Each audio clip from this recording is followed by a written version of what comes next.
Bien-aimés dans le Seigneur, Shalom. Je vous invite à lire avec moi la parole de Dieu dans Exode 33, versets 13 à 22. Exode 33, 13 à 22.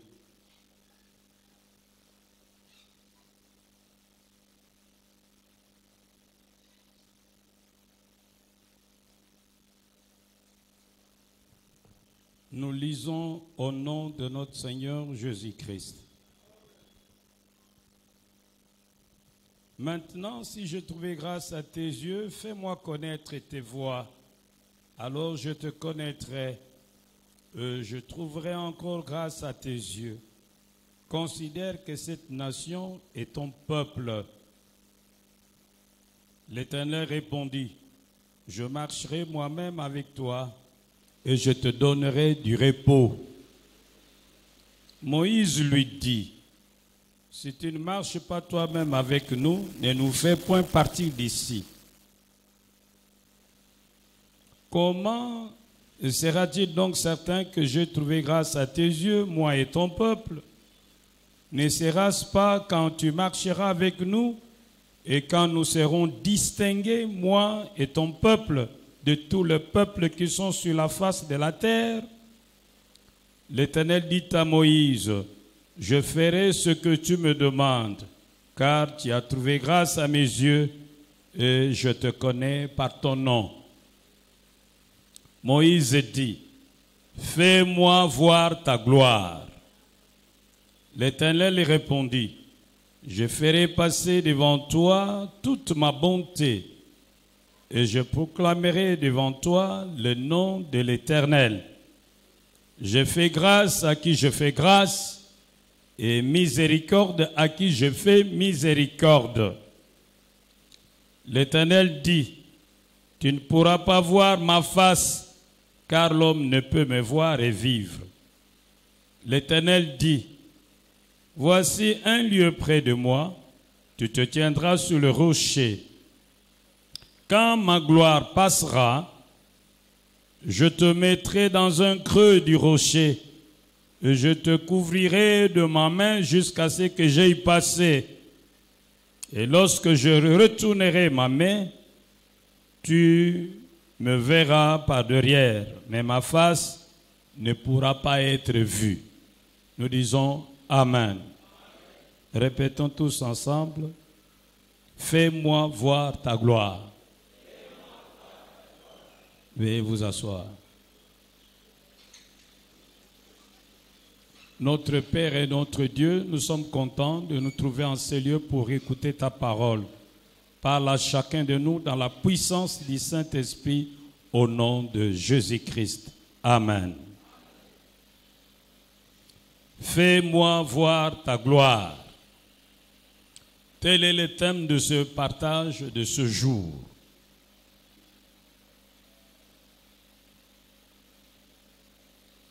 Nous allons être brefs parce que j'aimerais qu'on passe un petit moment de prière.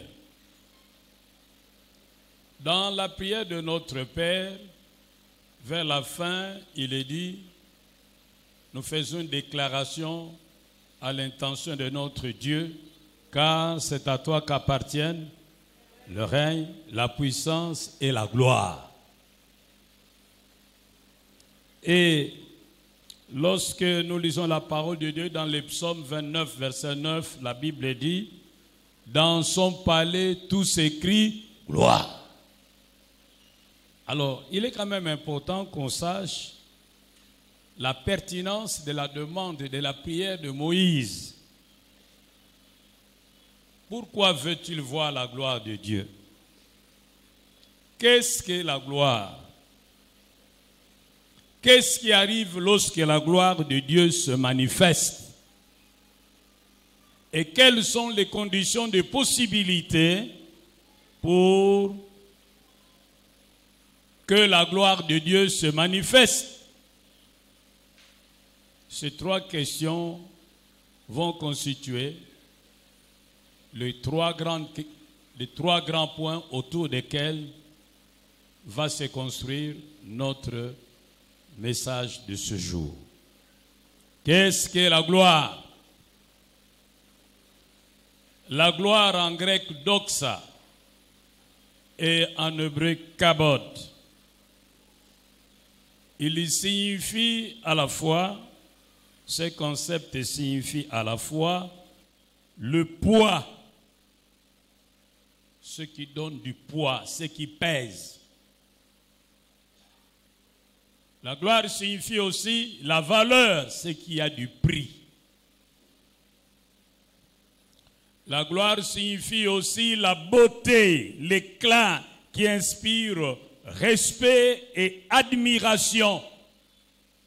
L'éclat qui inspire respect et admiration. La gloire signifie également une bonne renommée pour des œuvres remarquables. Une bonne renommée pour des œuvres remarquables.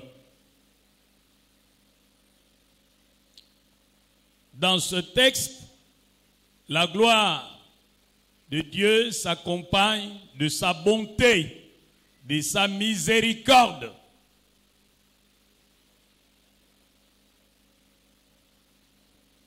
On ne peut pas séparer Dieu de sa gloire, car la gloire de Dieu manifeste la présence de Dieu lui-même.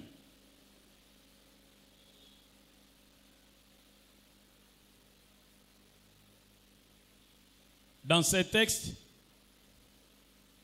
vous avez vu comment Dieu se présente lui-même. Il se présente comme un Dieu souverain. Il fait grâce à qui il veut, il fait miséricorde à qui il veut, et il n'a de compte à rendre à personne. La gloire, la valeur, le poids, la bonté de Dieu, la grande renommée de Dieu liée à ses exploits, à ses grandes réalisations, la beauté de Dieu, la lumière de Dieu. Là où éclate la gloire de Dieu, les ténèbres disparaissent. Notre Dieu est glorieux. Comme on dirait en lingala, azanzambe ya kilo, azanzambe ya pamba pamba te. Notre Dieu est glorieux. Il pèse lourd. Il a de la valeur. Sa renommée s'étend sur le monde entier. Il fait des choses qui dépassent tout entendement. Il n'est pas comme les idoles qui ont des yeux qui ne voient pas, qui ont des oreilles qui n'entendent pas, qui ont des bouches qui ne parlent pas, qui ont des narines qui n'ont aucun souffle dans leurs narines, qui ont des jambes qui ne se déplacent pas, qui ont besoin d'être protégés par leur sujet, qui perdent leur divinité, leur puissance lorsqu'ils sont en contact avec une femme en menstruée, qui perdent leur puissance et leur divinité lorsqu'ils sont en contact avec le feuille de manioc. Notre Dieu, celui qui a créé la femme qui a menstrué. Notre Dieu, celui qui a créé le manioc et le feuille de manioc. Notre Dieu est au-dessus de toute autorité, de toute dignité, de toute principauté. Il est le même hier, aujourd'hui et éternellement. Il fait des choses qui dépassent l'entendement humain. Ce qui est impossible aux hommes est possible à notre Dieu. Il n'a point d'égal, ni dans le ciel, ni sur la terre, ni sur la terre. Il est souverain. Personne ne l'a voté et a fait de lui un Dieu. Il est le créateur de toutes choses, mais incréé lui-même. La cause incausée. Oui, notre Dieu, c'est le tout autre. Il est au-delà de tout ce qu'on peut dire de lui. Il est au-delà de tout ce qu'on peut penser de lui. Il est incommensurable. Ah, dites avec moi, Amen.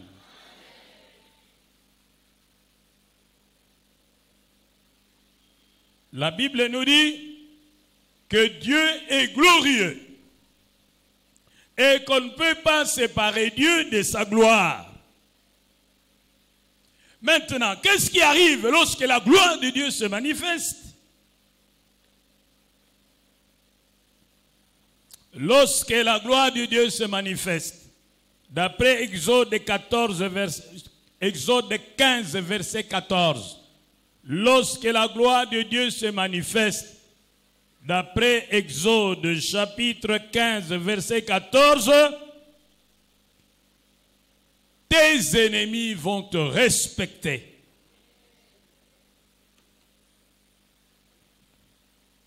Lorsque la gloire de Dieu se manifeste, ceux qui te méprisent vont te respecter. Ceux qui parlaient du mal de toi vont se taire. Ceux qui étaient téméraires devant toi vont trembler et vont perdre la force de contrôle. Lorsque la gloire de Dieu se manifeste, d'après Exode 14, versets 4 à 18, tes ennemis vont commettre des erreurs fatales. Ce sera la fin de l'oppression. Ce sera la fin de la servitude. L'heure de la libération va sonner. Oui, tu vas dominer au milieu de tes ennemis. Oh, dites avec moi, Amen. Lorsque la gloire de Dieu se manifeste, tes ennemis commettent des erreurs qui te seront profitables. Tu vas marcher sur eux. Leurs prisons vont s'ouvrir. Leurs chaînes vont tomber. Leurs gardes seront paniqués. Souvenez-vous de Paul et Silas. Ils ont chanté la nuit. La gloire de Dieu se manifestait. Le mur de la prison bougeait. Les chaînes se sont rompues. Les portes se sont ouvertes. Kembo, Kembo na yo. Kembo, Kembo na yo.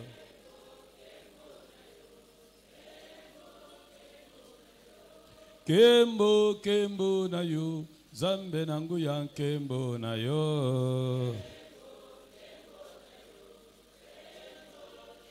Nalinge namona. Inamona. Linge namona. Inamona. Bikomba bamona. Yahweh ake. Babeli bamon akembo. Yahweh akembo na yo. Nous disons Amen. Lorsque la gloire de Dieu se manifeste, tu as de l'ascendance sur tes ennemis. Tu vas dominer sur eux et ils ne pourront pas broncher. Lorsque la gloire de Dieu se manifeste, tu inaugures le temps des miracles et de jugement. C'est ce que nous lisons dans Nombre 16, versets 19 à 21.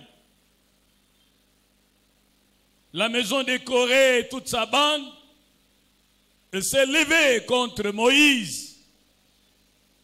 Et Dieu a tranché.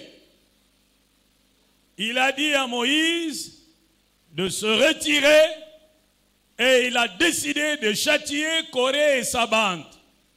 Heureusement, Moïse a intercédé en faveur du peuple. Il a dit, mais il y a une seule personne qui a commis des bêtises. Pourquoi, oh Dieu, tuerais-tu tout le monde?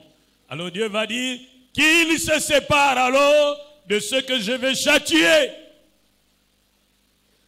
Et Moïse ira leur dire, aujourd'hui, si vous mourrez comme tout le monde meurt, alors je ne sais pas lever Dieu. Maintenant, quelque chose va se passer. La Bible nous dit, la gloire de Dieu s'est manifestée, la terre s'est ouverte et elle engloutit tous les rebelles. Lorsque la gloire de Dieu se manifeste, c'est le temps de jugement. Lorsque la gloire de Dieu se manifeste, c'est le temps de miracle. Lorsque la gloire de Dieu se manifeste, c'est le temps de la différence. Le diable est paralysé. Les portes sont ouvertes. Les secrets sont libérés. Lorsque la gloire de Dieu se manifeste, la maladie cède la place à la guérison. La malédiction cède la place à la bénédiction. Lorsque la gloire de Dieu se manifeste, Dieu apporte la différence. Il vient nous distinguer. C'est ce que nous lisons dans Exode 33, versets 12 à 17. Il vient apporter la différence que tout le monde va remarquer.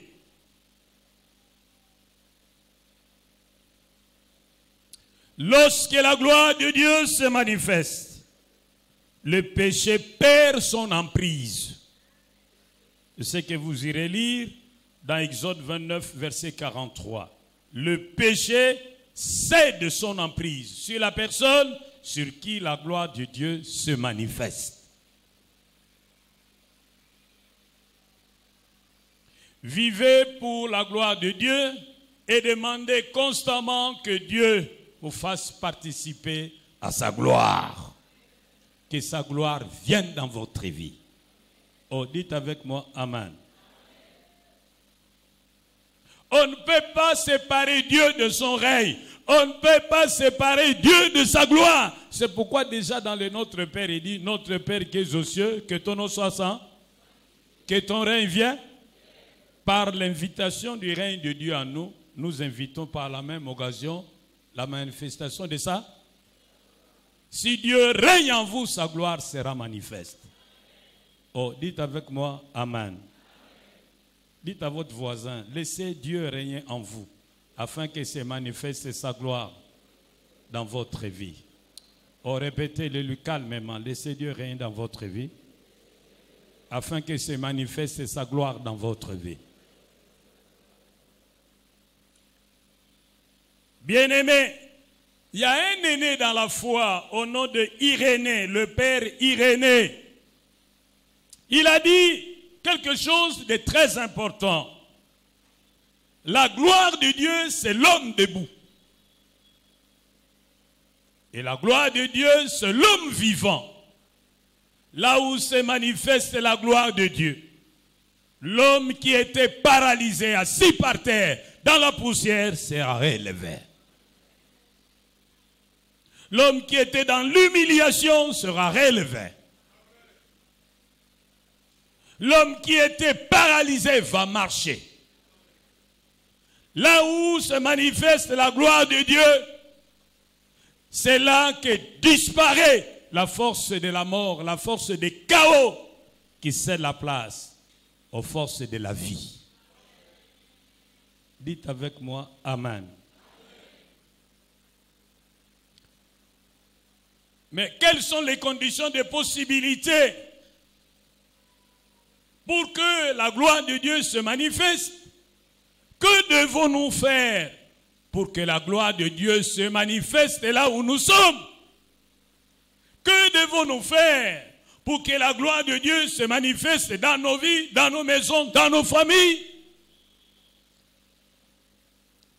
J'aimerais vous donner 5 conseils. Et nous allons passer à la prière. La première condition, c'est que vous devez connaître Dieu. Pourquoi? Parce que si vous ne connaissez pas Dieu et que sa gloire se manifeste, cette gloire vous tue. C'est ce que nous avons lu dans les livres de Nombre 16, versets 19 à 24. Lorsque la gloire de Dieu se manifestait, cette gloire a tué les ennemis de Dieu et les ennemis de Moïse. C'est pourquoi il faut d'abord connaître Dieu et être connu de Dieu. Dieu a donné le témoignage pour Moïse et dit, je te connais et tu me connais. Mais que doit faire un homme pour connaître Dieu? Jésus nous dit, je suis le chemin, la vérité et la vie. Personne ne vient au Père autrement que par moi. Si vous voulez connaître le Dieu d'Abraham, d'Isaac et de Jacob, vous devez passer par Jésus. Et dans 1 Timothée 2, verset 5, la Bible dit, il y a un seul Dieu et aussi un seul médiateur entre Dieu et les hommes, Jésus-Christ homme. Dans Acte 4, verset 12, la Bible dit, car il n'a été donné sous les ciels aucun autre nom par lequel nous devions être sauvés, si ce n'est le nom de Jésus. C'est par lui et en lui que nous pouvons entrer en relation avec Dieu, que nous pouvons connaître Dieu et être connus de Dieu. Mais Jésus pose deux conditions pour que vous puissiez connaître son Père et que son Père vous connaisse aussi. Il est dit dans Marc 1, verset 15, « Le royaume de Dieu s'est approché. Répentez-vous et croyez en la bonne nouvelle. » Il faut deux conditions. Un, vous devez vous repentir de vos péchés. Deux, vous devez croire que Jésus est mort pour vos péchés et que Dieu l'a ressuscité d'entre les morts et qu'il est vivant. Vous devez exprimer cette foi en l'invitant dans votre vie comme Seigneur et Sauveur personnel. C'est pourquoi il dit dans Apocalypse 3, verset 20, « Voici, je me tiens à la porte, je frappe. Si quelqu'un entend ma voix et ouvre la porte, j'entrerai chez lui. Je souperai avec lui et lui avec moi. » Et la Bible nous dit dans Jean 1, verset 12, « Mais à tous ceux qui l'ont reçu, à ceux qui croient en son nom, il a donné le pouvoir de devenir enfants de Dieu. » Donc si vous vous repentez de vos péchés, vous reconnaissez devant Dieu, devant les hommes, que vous n'êtes pas parfait, que vous avez marché dans le péché, vous demandez pardon à Dieu et vous prenez la ferme résolution de renoncer à la vie de péché, vous aurez rempli la première condition. La deuxième condition, vous devez confesser de votre cœur que Jésus-Christ est sauveur, qu'il est mort pour vos péchés. Vous devez croire au fond de votre cœur qu'il est mort pour vos péchés. Et vous devez confesser par votre bouche qu'il est Seigneur, c'est-à-dire que vous devez l'inviter, gouverner, diriger, contrôler votre vie comme Seigneur. Ceux qui se sont repentis de leurs péchés et qui ont cru en Jésus-Christ, ils connaissent Dieu et Dieu le connaît. J'ai l'assurance de mon salut par la présence du Seigneur Jésus. Son sang du péché m'a racheté. Son Saint-Esprit m'a régénéré. C'est mon histoire, c'est là mon chant. Louez mon sauveur les jours durant. C'est mon histoire, c'est là mon chant. Louez mon sauveur à chaque instant. Vous n'avez rien à faire pour être sauvé. Si quelqu'un vous posait la question de savoir, que dois-je faire pour être sauvé? Que dois-je faire pour Dieu pour que je sois sauvé? Dites-lui, vous n'avez rien à faire. Dieu n'attend rien de votre part, aucune œuvre de votre part. Tout ce que Dieu veut, c'est que vous puissiez croire en ce qu'il a fait pour vous à la croix.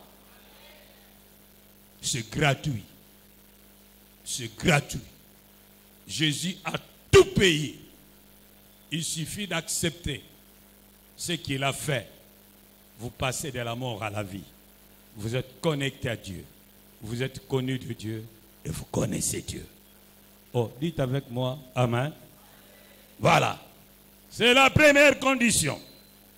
J'ose croire que vous l'avez déjà remplie. La deuxième condition, c'est de croire en Jésus. Dans Jean 11, Jésus dit à Marie et à Marthe, ne vous ai-je pas dit que si vous croyez, vous verrez là? Si tu crois, tu verras là la gloire de Dieu. Bien-aimé, sans la foi, personne n'est agréable à Dieu. Sans la foi, vous ne pouvez rien attendre de Dieu. Vous ne pouvez pas vivre la manifestation de la puissance de Dieu si vous n'avez pas la foi. La Bible dit que Jésus est vrai Dieu de vrai Dieu, vrai homme de vrai homme. En lui habite la plénitude de la divinité. Mais il n'a pas pu opérer beaucoup de miracles à Nazareth à cause de leur incrédulité. Vous irez lire cela dans Marc 6. Mais si vous voulez expérimenter la puissance de Dieu, la gloire de Dieu, le règne de Dieu, vous devez croire que Dieu est ce qu'il dit qu'il est, que Dieu a ce qu'il dit qu'il a, que Dieu est capable de faire ce qu'il dit qu'il est capable de faire. Vous devez croire cela. Même si vous ne comprenez pas, croyez, vous comprendrez plus tard. La Bible dit que Dieu est le même hier, aujourd'hui et éternellement. Vous devez dire Amen. C'est cela la foi. La Bible dit, rien n'est impossible à Dieu. La Bible dit que Dieu guérit les malades, même les maladies incurables. La Bible dit que Dieu ressuscite des morts, même les morts en décomposition. La Bible dit que Dieu change la malédiction en bénédiction. La Bible dit que Dieu change les ténèbres en lumière. La Bible dit que Dieu tire l'indigent du fumier, il élève et le fait asseoir avec les grands. La Bible dit Dieu enrichit et Dieu appauvrit. Donc prendre la Bible au mot, croire que ce que la Bible dit au sujet de Dieu est vrai et agir en conséquence. C'est cela la foi. Oh Dieu, augmente ma foi. Parce que Jésus a dit, rien n'est impossible à Dieu. Mais Jésus a dit aussi, rien n'est impossible à celui qui croit. Donc celui qui croit opère sur la même longueur d'onde que Dieu. Oh, dites avec moi Amen. Oh Dieu, augmente ma foi. Chasse mon incrédulité. Balaye mes doutes. Non, c'est toi qui es le dernier mot, pas le médecin. Je crois à ce que tu dis, pas ce que les médecins me disent. Oh, dites avec moi, Amen. Celui qui a la foi ne regarde pas son problème. Celui qui a la foi regarde à Dieu et à sa promesse. Celui-là qui a la foi. Il espère contre toute espérance. Il continue à croire que Dieu est capable de faire quelque chose, même si humainement parlant, c'est trop tard. C'est là la foi. C'est ce qu'on nous explique au sujet de la foi d'Abraham dans Romains chapitre 4. Il espérait contre toute espérance. Il ne considérait point son corps qui était déjà usé. Il ne considérait pas l'état du corps de sa femme qui était déjà fatigué. Mais il croyait que celui qui a fait la promesse était capable de l'accomplir. Oh, dites avec moi, Amen. C'est cela la foi. Troisième chose, si vous voulez expérimenter la gloire de Dieu dans votre vie, vous devez vous sanctifier. Dieu est saint. Il faudrait que ceux qui s'approchent de lui apprennent à se départir du péché, à se séparer de ce qui est souillé. C'est pourquoi avant de l'approcher, il faut prendre le temps de se sanctifier. La Bible dit, si nous disons que nous n'avons pas de péché, nous nous trompons nous-mêmes. Et la vérité n'est point à nous. Mais si nous confessons nos péchés, il est fidèle et juste pour nous les pardonner et nous purifier de toute iniquité. Avant de vous approcher de lui, prenez soin de régler vos comptes avec lui, mais aussi de les régler avec les voisins. Vous confessez, vous vous mettez en ordre. Pourquoi cela est-il important? Parce que la Bible nous dit dans Isaïe 59, versets 1 à 2, non, la main de l'Éternel n'est pas trop courte pour sauver, ni son oreille trop dure pour entendre, mais ce sont vos péchés qui vous cachent sa face et l'empêchent de vous écouter. Dans Lamentation chapitre 2, 43 44, on nous dit, l'Éternel s'entoure d'un nuage pour fermer accès à la prière du pécheur. La seule prière qui intéresse Dieu de la bouche d'un homme qui vit dans le péché, c'est de dire, Seigneur, je reconnais que je suis pécheur, pardonne-moi.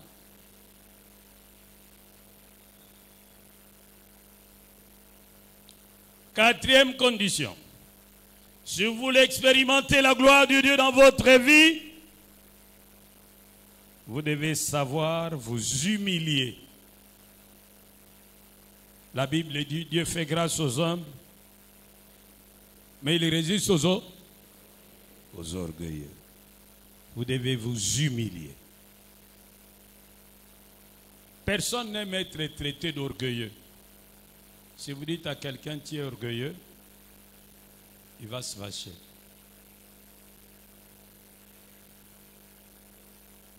Personne n'aime être traité d'orgueilleux. Mais parfois, il y a des petits gestes qui peuvent dévoiler l'orgueil en quelqu'un.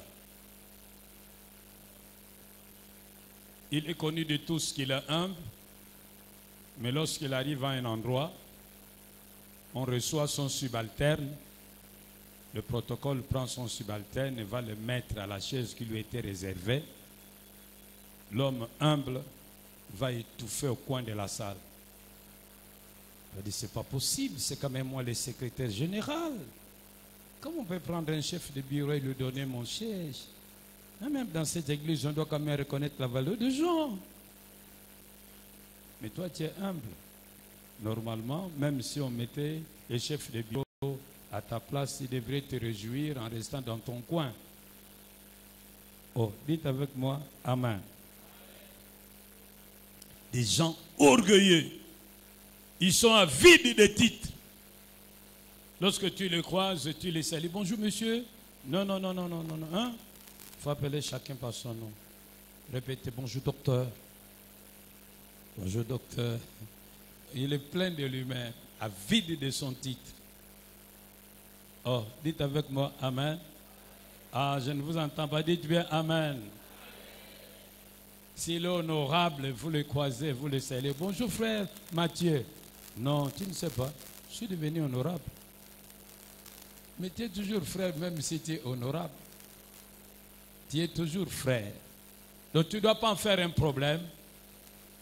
Hein? Si tu deviens ministre et ces frères te croisent. Bonjour frère Philippe. Il ne faut pas lui dire non, je suis devenu excellence. Ça ne change rien. Tu es toujours la même personne. Ah, dites avec moi Amen. Et lorsque le modérateur dit nous allons tous mettre nos genoux par terre, il ne faut pas dire mon pantalon coûte $500. Oublie ses prix. Mets-toi par terre. Adore ton Seigneur. Oh, dites avec moi Amen. Dieu fait grâce aux humbles, il résiste aux autres. Il ne peut pas manifester sa gloire à un homme qui est orgueilleux. Il y a un pasteur allemand du nom de Bilaïma. Il a écrit un livre intitulé « Destiné au trône ». Et dans ce livre, il dit que là où Jésus est élevé, le diable est paralysé. Il y a une puissance dans l'adoration. Il y a une puissance dans la louange que beaucoup d'enfants de Dieu négligent. Lorsque vous vous mettez à adorer, à louer Dieu dans votre maison, les maris de nuit se sauvent. Ces esprits qui viennent vous provoquer des cauchemars s'enfuient parce qu'ils ne peuvent pas supporter la gloire de Dieu. Dites avec moi, Amen. Enfin, cinquième et dernier conseil, la prière. La Bible nous dit, dans Exode 24, versets 15 à 17, vous pourrez même lire tous les textes. Dieu a manifesté sa gloire parce que Moïse a passé du temps avec lui. Lorsque nous passons du temps avec Dieu, sa gloire affecte nos vies. Vous connaissez l'histoire, Moïse est monté pour chercher l'étape, il est resté 40 jours. À sa descente, qu'est-ce que la Bible nous dit? que la lumière de Dieu était sur son front. Cette lumière était telle que personne ne pouvait le regarder. C'est comme si on vous demandait de regarder, de fixer le soleil. Il devait se couvrir le visage pour pouvoir permettre aux gens d'être avec lui. Autrement, il n'y avait pas moyen. La gloire de Dieu a affecté la vie de Moïse du fait qu'il était resté pendant longtemps dans sa présence. Oh oui, oui, nous avons besoin de rester plus longtemps dans la présence de Dieu et sa gloire nous affectera sûrement. Le diable multiplie beaucoup de distractions pour détruire notre vie de prière. Son cœur bat plus fort. Novelas. Les matchs de football,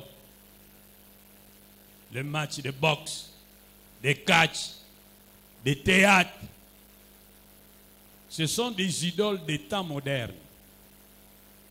Le football, c'est une idolâtrie. Beaucoup de gens, pendant la période de Coupe du Monde, ont de la peine à choisir entre Dieu, venir au culte du soir, et suivre un match de Barça contre Real. C'est une forme d'idolâtrie des temps modernes. On passe beaucoup de temps à chercher l'argent, mais très peu de temps dans la présence de Dieu. Alors que Jésus nous a dit dans Matthieu 6, 33, cherchez d'abord le roi et la vie juste que Dieu demande. Et tout le reste vous sera donné par-ci quoi. Job l'a fait. Il a cherché Dieu. Il a mené une vie d'intégrité. Dieu l'a béni sur le plan matériel. Il était riche, il était puissant, il était fort et respecté. Mais la quête de l'argent est en train de détruire notre vie de prière. La quête du pouvoir détruit notre prière. La quête des biens de ce monde, nous courons après elle. Nous courons après ces biens. Ça détruit également notre vie de prière. Plus près nous serons de Dieu, plus grande sera sa gloire dans nos vies. Na belema na yo.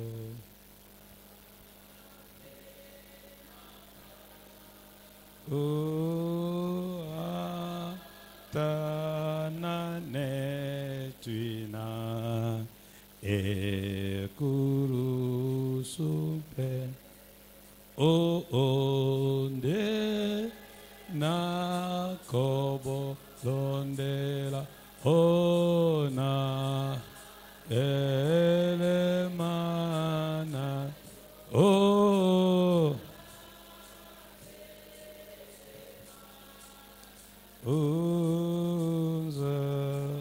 ona belema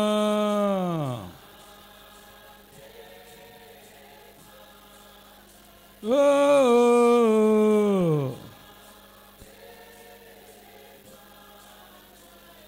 oh,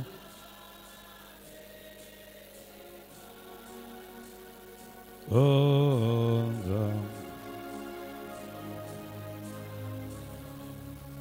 plus nous demeurons dans la présence de Dieu, plus sa gloire affectera nos vies.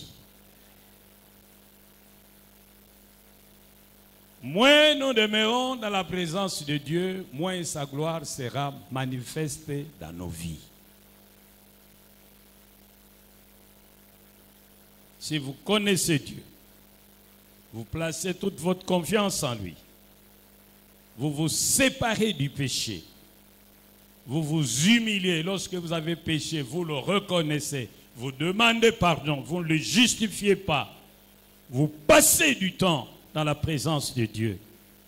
Si vous ne le faites pas de temps en temps, mais vous adoptez ça comme mode de vie, sa gloire se manifestera de plus en plus.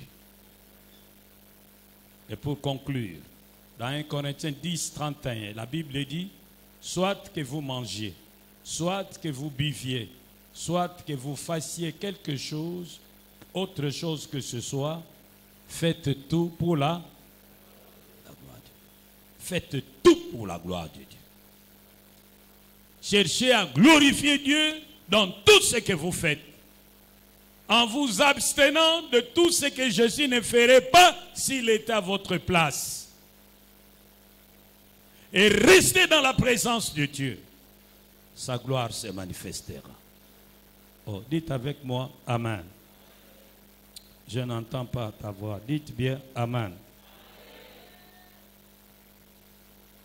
Veux-tu voir la gloire de Dieu dans ta vie? Veux-tu voir la gloire de Dieu dans ta vie?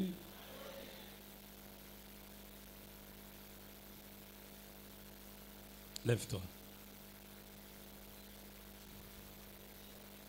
Que ta gloire revienne, que ta gloire revienne, que ta gloire revienne dans l'Église, que ta gloire revienne,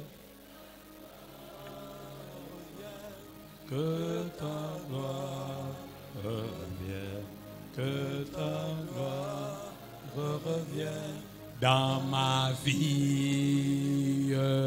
Que ta gloire revienne, que ta gloire revienne, que ta gloire revienne dans ma vie. Je veux que tu fasses de ce chant ta prière. Que ta gloire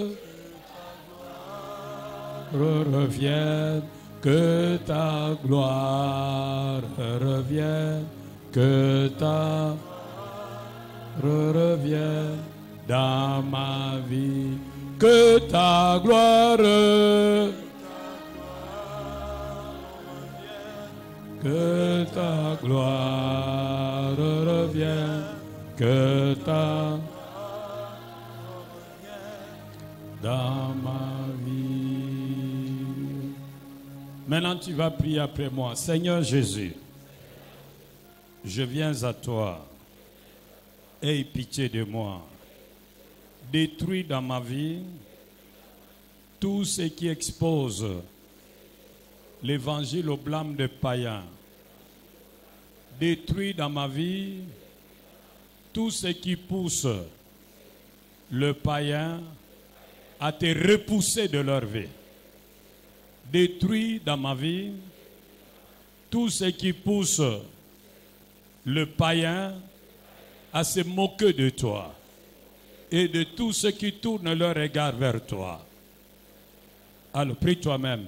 Que ta gloire revienne, que ta gloire revienne, que ta gloire revienne dans ma vie.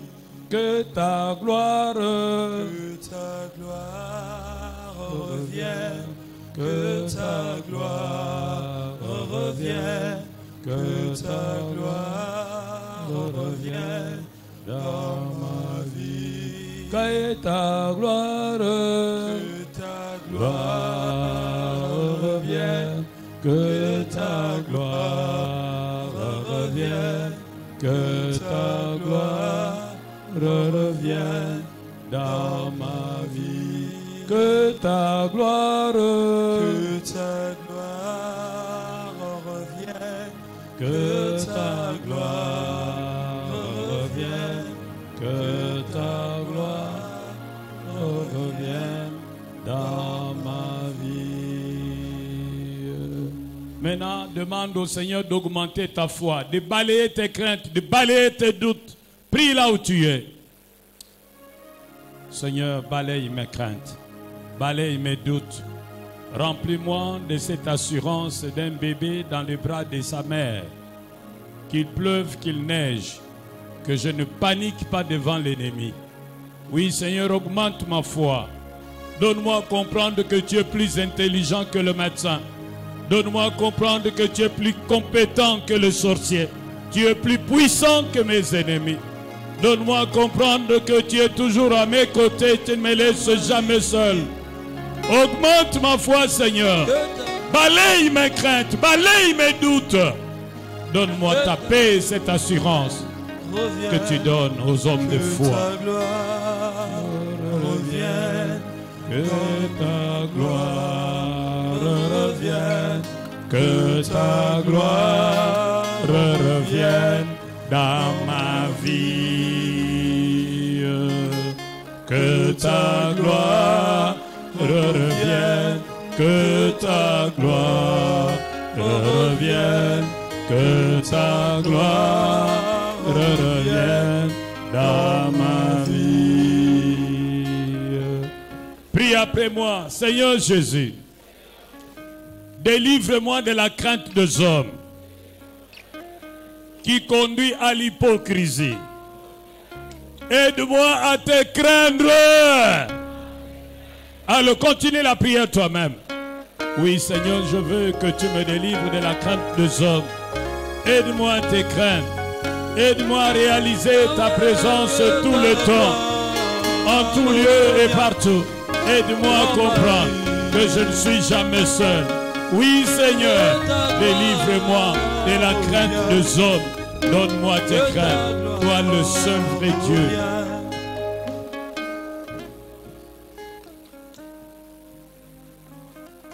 Maintenant, je veux que tu lèves ta main vers le ciel.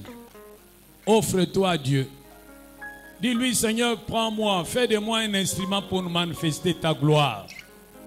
Opère des miracles dans ma vie, afin que les hommes qui verront ces miracles comprennent que j'ai un Dieu puissant et fort. Bakoye bayo ndenge nini ye ozali nzambe osalaka. Bakoye bayo ndenge nini ye ozali nzambe osalaka.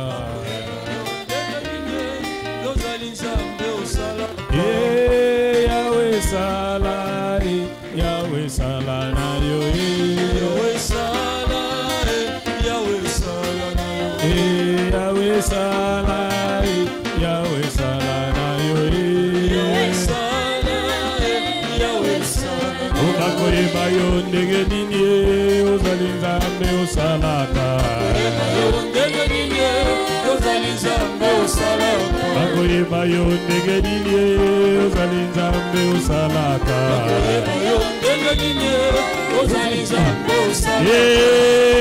Yahweh sala, Yahweh sala na yo. Yahweh sala, Yahweh sala na yo. Maintenant tu vas prier par rapport à ton problème. Tu vas dire au Seigneur de faire quelque chose dans un aspect particulier de ta vie. Et tu lui promets que lorsque tu le feras, moi je témoignerai pour toi et les païens qui le sauront viendront vers toi. Bakoye bayo ndenge nini ozali nzambe osalaka. Priez, priez, priez. Bakoye bayo ndenge nini ozali nzambe obalisaka. Bakoye bayo ndenge nini ozali nzambe obotisaka. Bakoye bayo ndenge nini ozali nzambe obikisaka. Bakoye bayo ndenge nini ozali nzambe otombolaka.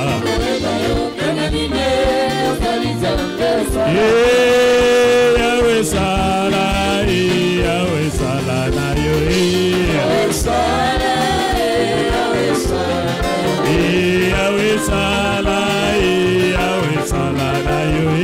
Yahweh sala, Yahweh sala. Bondela, bondela, bondela. Yahweh sala. Furula monokona yo. Yahweh sala, Yahweh sala.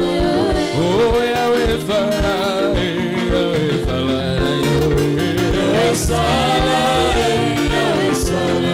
Oh Yahweh sala, Yahweh sala na yo. Yahweh sala, Yahweh sala. Oh Yahweh sala, Yahweh sala na yo.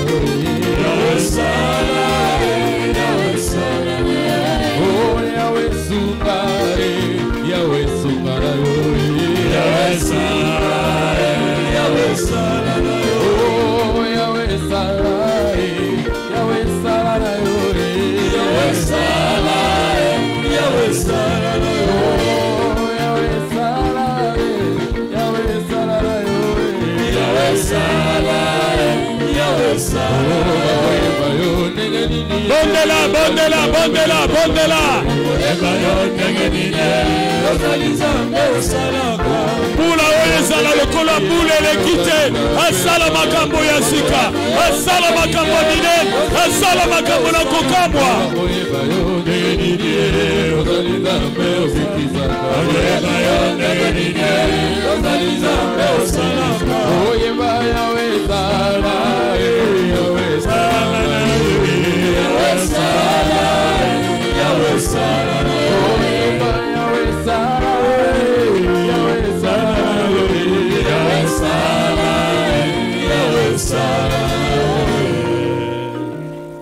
Maintenant, tu lèves ta main. Moi, je vais déclarer au nom de Jésus un certain nombre de choses pour toi.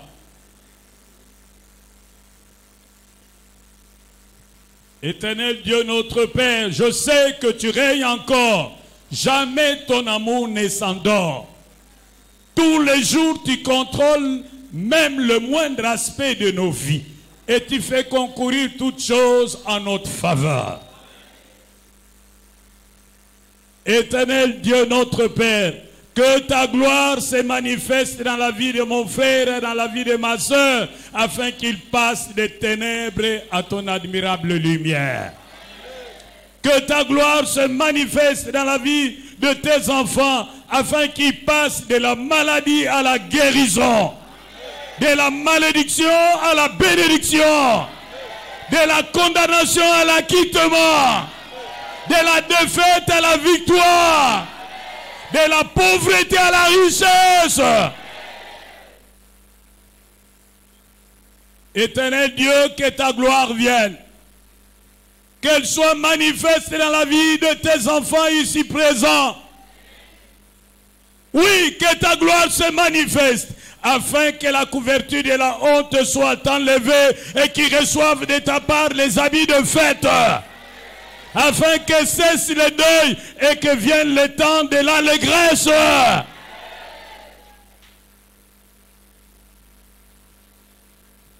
Maintenant, que Dieu agisse, que sa gloire soit manifeste dans ta vie, afin que tu sois honoré là même où tu as été déshonoré.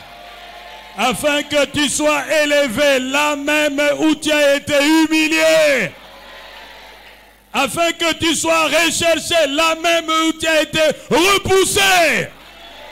Qui te donne des connexions utiles, qui t'ouvre de bonnes portes, qui te donne des contacts stratégiques, qui t'élève et que personne ne t'arrête. Au nom de Jésus, notre Sauveur. Amen. Acclamons le Seigneur. Nous allons répondre à cette parole. Si cette parole est à toi, j'aimerais que tu puisses